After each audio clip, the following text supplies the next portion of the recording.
I-check natin tong langka, nangka, or jackfruits. Yan. Kung hinog na ba. Ayan. Ay, mga sira. Siguro dahil hindi pa siya dito na hindi pa na sira eh. Kinain na mga tralala. Ayan.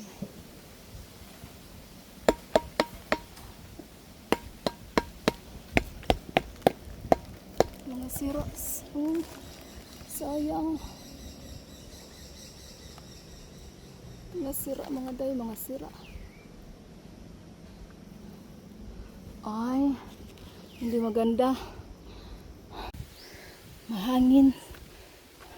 Ang daming kalat.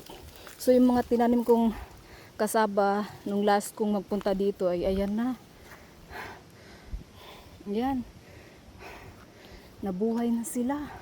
So, meaning medyo matagal talaga akong di nakapunta kasi tingnan nyo naman yung tinanim ko. Lumaki na. Nabuhay na sila talaga. Kukunin ko yung nyug. So madami akong dala mamaya. Ayan. Kunin natin. Ay, mayroon pa dito.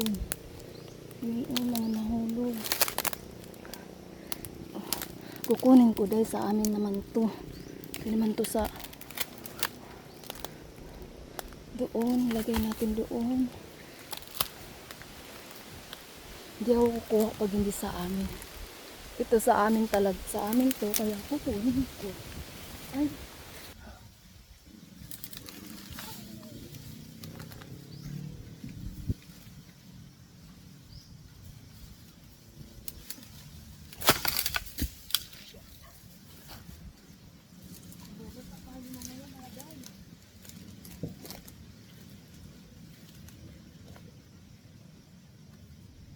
Tanong, parang walang laman. Pero mabigat siya. Baka na to, malapit na oh. Punta muna ako dito sa taas.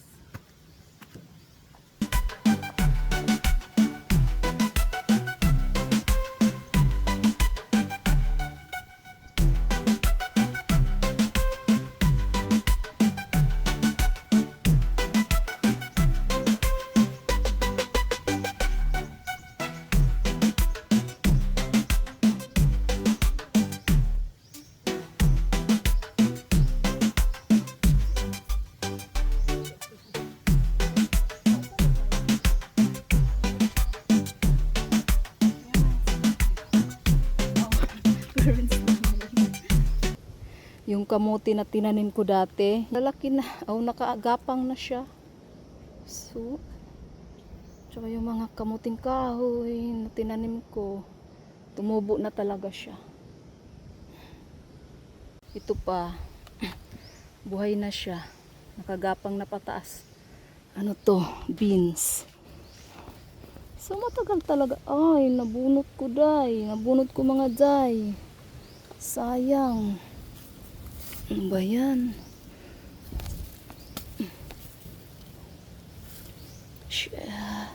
Tralalala.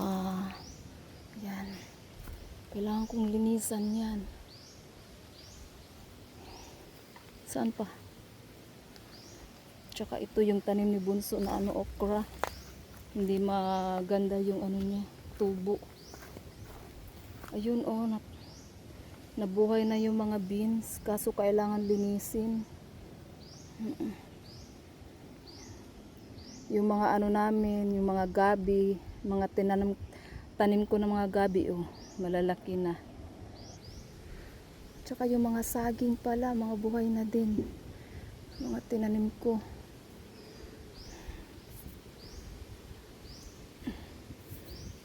Tahimik dito. Ayan Yung ibang nyug namin ay Ewan ko kung mamumunga pa ba yan. Basta ano, lumiit yung mga bunga ng iba. Yung iba, okay naman yung bunga. Tsaka medyo marami din ang bunga. Yung iba lang din, medyo marami din ang walang bunga.